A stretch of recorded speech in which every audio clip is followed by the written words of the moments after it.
Hello, I'm Dr. Stephen Witt. I'm the director of our graduate literacy program and our preferred educational partnership initiative. I'd like to talk to you today about becoming a literacy leader and an educational transformational leader. Be successful in all you do by living with a passion in everything, especially as you emerge or re-emerge as a transformational educational leader. Living in a professional life with passion. Oftentimes in our job, we are robbed by our passion. We can't imagine how we can transform our lives or even rediscover our passion that we once had. I want to talk to you today about how we can go about a three-dimensional transformation process and how we can regain our passion for our life and emerge or re-emerge as a passionate leader in our profession by rediscovering who we are as we transform our professional life. Now, most people spend most of their lives being unhappy in what they are doing in their day-to-day grind, during their work week, or during the drudgery of the day. Most of us wake up and do the grind and do the things that we hate to do. It becomes a grind. Let's talk about how we can rediscover our passion through a professional transformational process. To do this, we actually need to get rid of some of the obstacles that stand in the way of our life and that help us to lose our passion. We live in a hurried life as we rush around from one event to another. We make our lunches, we make our kids' lunches, we become frustrated as we aren't prepared for the day as we need to be. We're late for the early morning meeting the school principal has set up for us. We're a few minutes late for the meeting, you rush in, you see a few glares as you walk into the meeting late. You assume principal's mad at you. You have to go about your teaching day filled with the teaching stresses.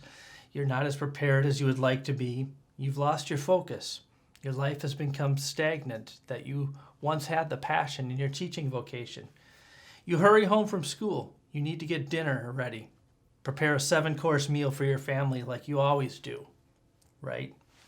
Maybe not. Your husband comes home from work and he says those magical words to you. Is dinner ready? Your husband says, well, you finish eating, you get help cleaning up the dinner, right? Maybe not. After dinner, you throw several loads of laundry in, you help the kids with their homework. By 10 p.m. at night, you collapse into bed wondering if there's anything more to your life than this repetitive process that's going to start the same grind tomorrow morning. That may describe some of your lives and my life as well. We need to not overpack, but unpack our lives and our schedules, because this is what steals the passion in our lives. These are oftentimes the obstacles that we need to overcome. These help us lose our vision and our sense of purpose in our lives. Now I want to talk to you about how we can regain our transformational process and discover who we are as educational leaders. A second thing that robs our passion for life is a fear of failure. What plays into this is past failures. You took a risk sometime in your career. Something outside of the box at your school you did. You attempted to try a new curriculum. It didn't take off like you thought it would. You attempted to try a new curriculum.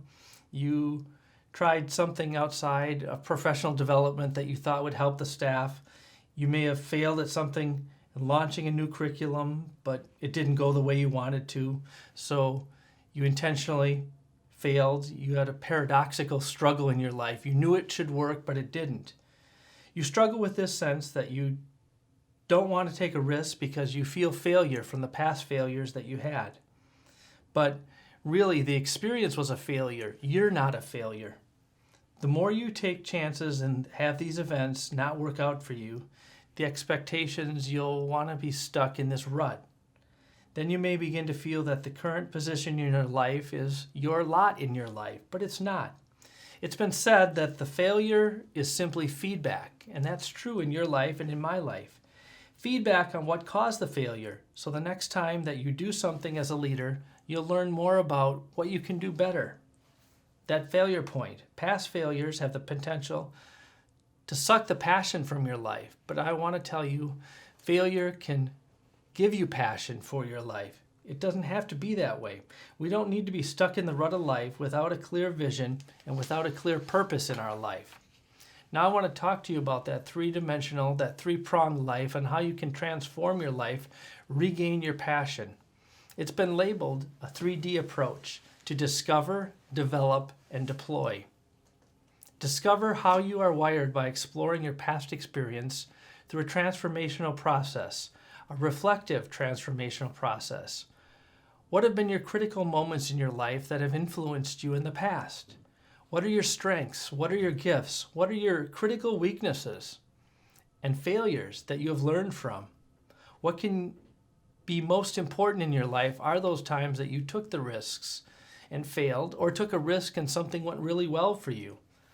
I have a little learning activity in a book that I wrote called Opportunities that walks you through critical learning moments that helps you understand how you can grow as a professional from your past experiences. Who has influenced you and shaped your values and decisions? That's who you are from your past. This gets to how you can transform your life and allows the passion to take hold. You need to reflect on those moments and move forward. So discover who you are and the values that you hold and who has shaped you. The second D is to develop your strengths. You need to have a lifelong pursuit of learning and growing as a leader, especially in areas where your strengths are. Often you need to take a risk and reframe your passion as a leader. Don't be afraid about those past situations. Even if they were a failure, remember feedback is good for you. Take the skills and strategies that you explored in the reflective discovery process, the first D, and now develop those critical moments and look at those mentors that you have positively influenced and who have shaped your life. Learn more from those mentors. Learn more from those experiences. It's been said, lean into those strengths, strategies, and skills and take hold of them. These will make you come alive and invigorate your career. The third D, according to Todd Stockton, is to deploy.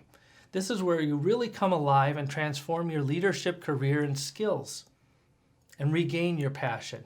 You'll need to set out with a clear, focused leadership mission, vision, and plan.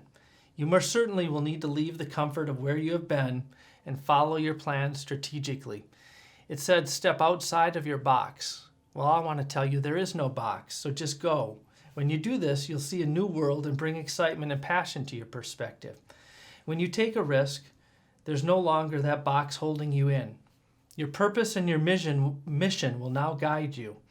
In the transformative process of becoming a leader, you'll look at the world through new eyes. You'll have new values and purposes that will call and guide you as a transformative leader.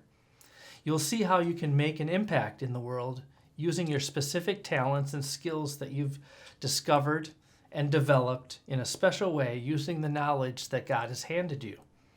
Following this three-dimensional process of discovering, developing, and deploying, you can now become a life-changing and transformative leader. The world of education needs people like you and me that are passionate about what we do each and every day as we bring success and purpose to the children and others that we reach.